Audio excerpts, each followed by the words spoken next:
As you heard in the introduction, I'm a physician recruiter, and I specialize in placing pediatricians and subspecialists for children's hospitals across the country. That's my job, but my passion, and what I really consider my calling, is connecting physicians with opportunities that will speak to their hearts and make their hearts sing when they go to work every day. I guess in a sense you could call it a matchmaker of sorts. Tonight is that analogy several times of a matchmaker to share with you some things I've learned in 25 years in recruiting and to give you some insight on how to proceed and succeed in being happy in your work. But before we get started, I'm going to ask for your help. So is everybody ready?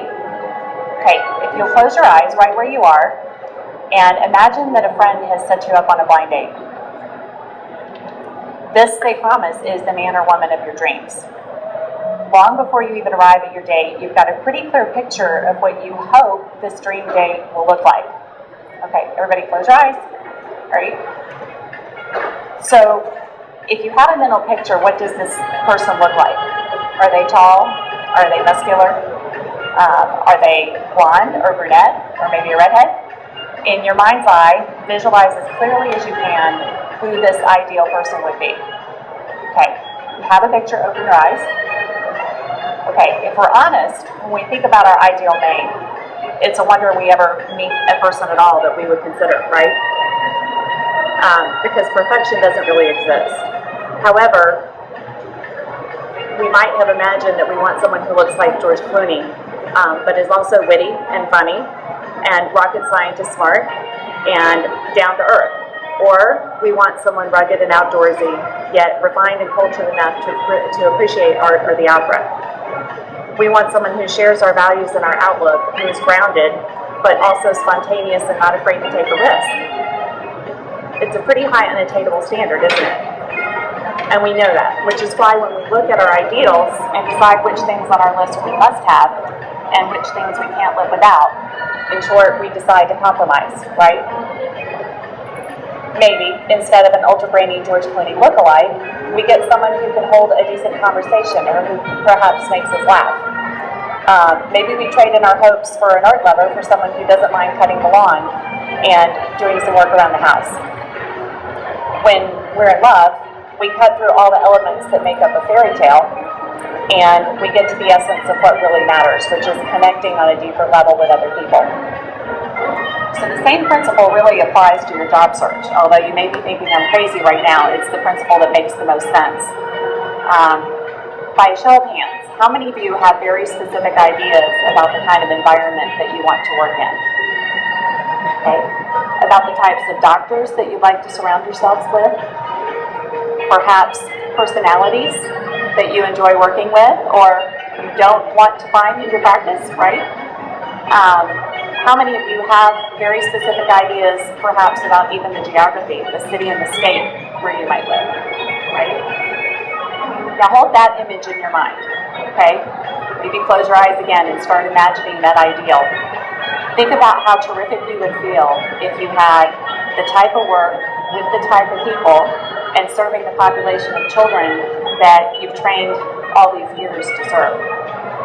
Imagine that everything is perfect that you've had in mind except for one little thing. Maybe your hope was to live near the ocean, and maybe that ideal practice is in the mountains, or maybe in the prairie, or maybe someplace you had never really imagined yourself living.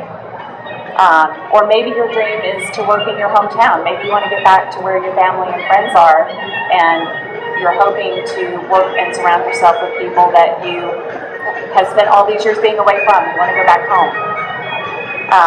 But maybe the once-in-a-lifetime opportunity that you're really looking for is about 600 miles away from that location. So perhaps maybe you're thinking an academic environment, and the job will give you that, but there's a trade-off in that it's not paying what everybody has been telling you that you should be earning. But it's what you've been looking for. So what do you do? What do you do when you have an opportunity that will engage your heart and your spirit in work that you love, in a job that ignites your passion and connects you with your purpose? But when an opportunity is almost perfect, but it's lacking that one little thing, what do? In essence, how do you make that decision, right? Do you give up hope and convince yourself that maybe what you're looking for doesn't exist?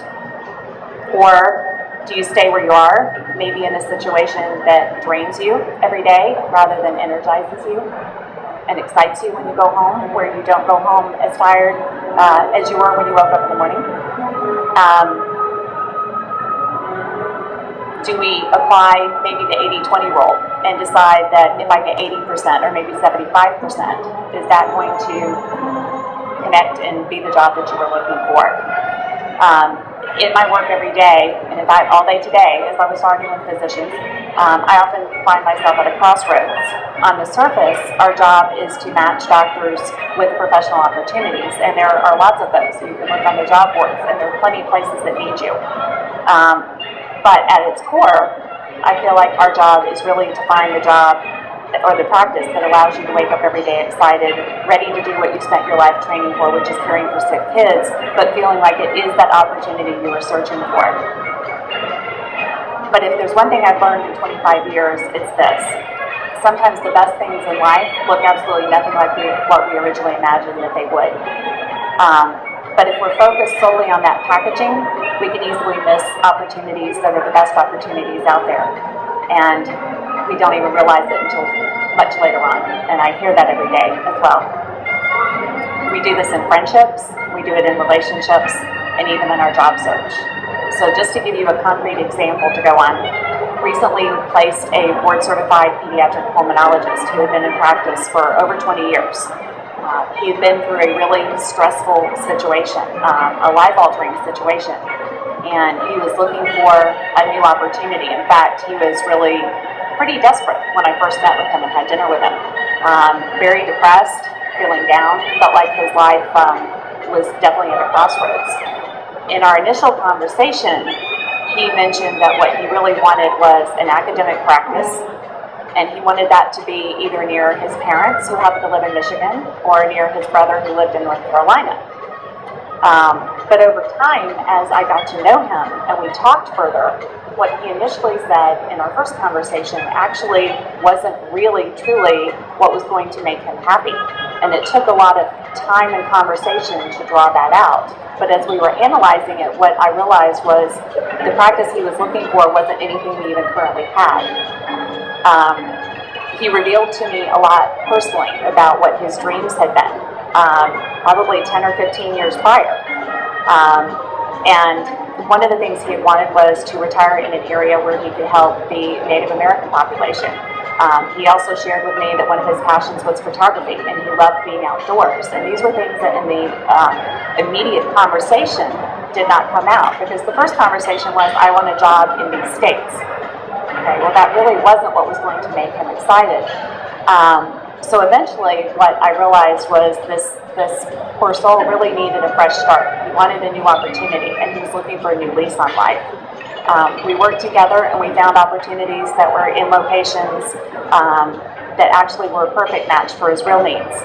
And this past summer, he signed with a practice that gave him the financial fresh start, gave him everything he was looking for, and desperately in need of.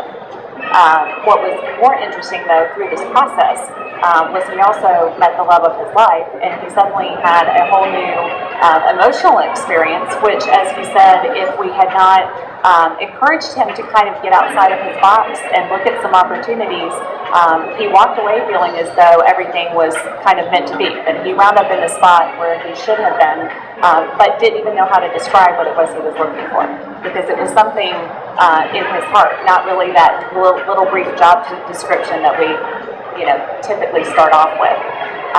So the moral of the story, and my first piece of advice, if you want to take some notes, is get really clear on what you want in an opportunity, both personally and professionally. And one of my best pieces of advice, which most people don't take, is to actually write it down on a sheet of paper. There's something very powerful about putting words on paper where you see them, and you've probably read about that, but it really tremendously helps, particularly when you're in the middle of being confused. What's also important is to write down, my suggestion is the top 10 things, both personally and professionally, on that sheet of paper. And if you are married or in a relationship where there's a person that's important to you, if you have kids that are old enough, involve everyone in this process. Get everyone involved in what they would see as being that perfect location for you. And when you're comparing your options, the most important thing is to refer back to that list, just to kind of keep yourself clear and grounded. One of the things that people tend to do sometimes is what I would call spinning. They start kind of getting more anxious and thinking about all the different options, and instead of comparing the options to that list and to that dream, to that what they envision in their head, they start comparing to each other, and all of a sudden every opportunity starts looking interesting and positive, but they get lost as to what it was they were really seeking in the first place. And what happens is they've gotten away from what they had in mind before they started the process. So that's very important. Taking that time to start the process on paper will keep you grounded and help you make those clearer decisions when choosing that right opportunity. My second piece of advice about how to succeed in your job search is really to be open-minded. Think about what those 3 to 5 most important things are, and are those things that you can only get in a certain location or a certain type of practice, or might they be something that exists elsewhere? Third is create a support system. Everybody needs a support system. What I found is that even some of the strongest men and women through these processes can become overwhelmed and emotional, and it can be daunting. You're all very intelligent, very capable people, and you've been through years of training, and you've gotten to a point where you feel comfortable, and maybe you've been out of training long enough where you feel very comfortable in your professional role, and yet now all of a sudden you're cast into an environment that feels terribly uncomfortable and feels overwhelming. When you're getting advice from people, consider the source of whom is giving you advice.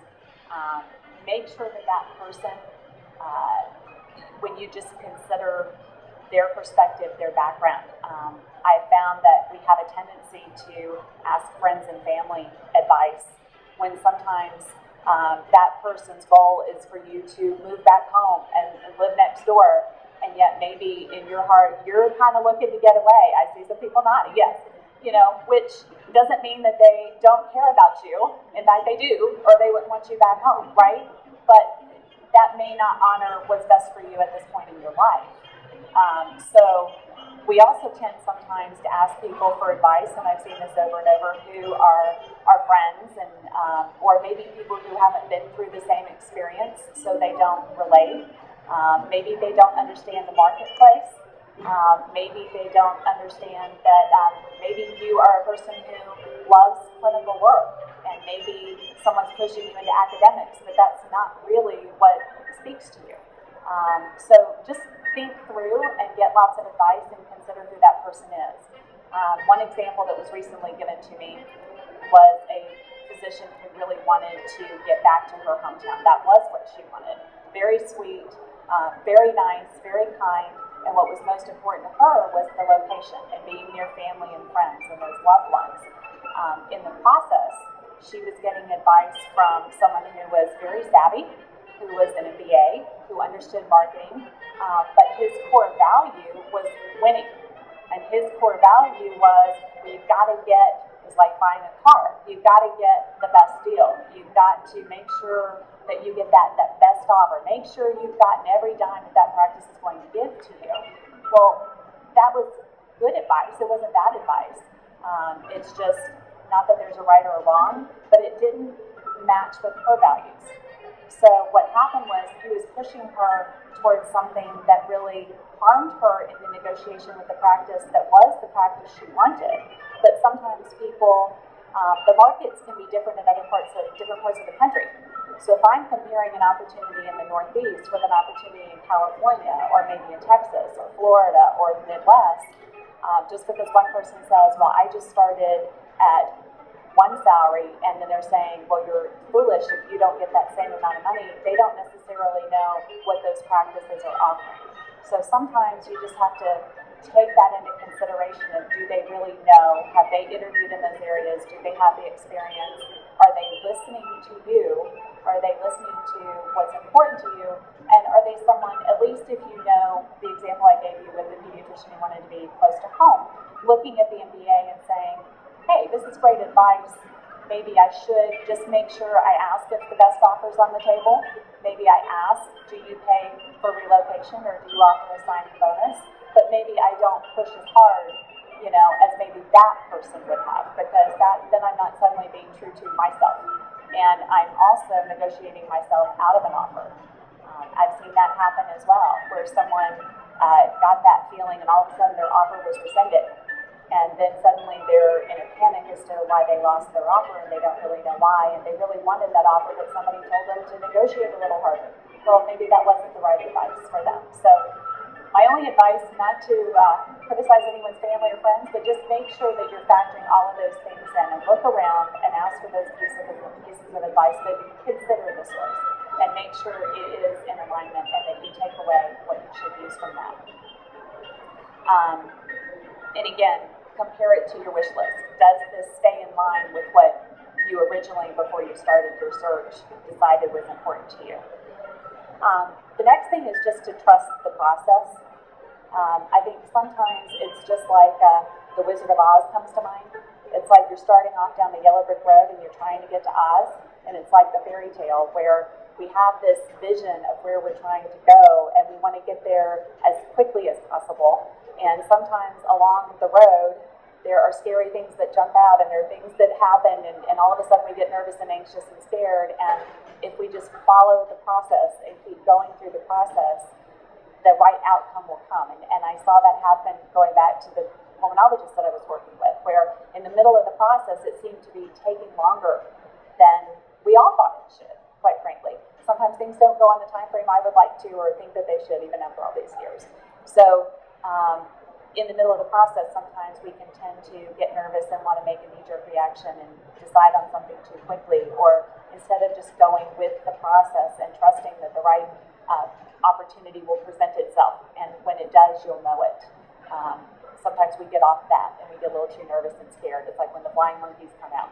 You feel just too panicked and you want to run for cover. So just stay on the journey, stay on the road. And finally, at every moment during the job search process, just most importantly, be yourself. Or as Oscar Wilde once said, be yourself because everyone else is already taken.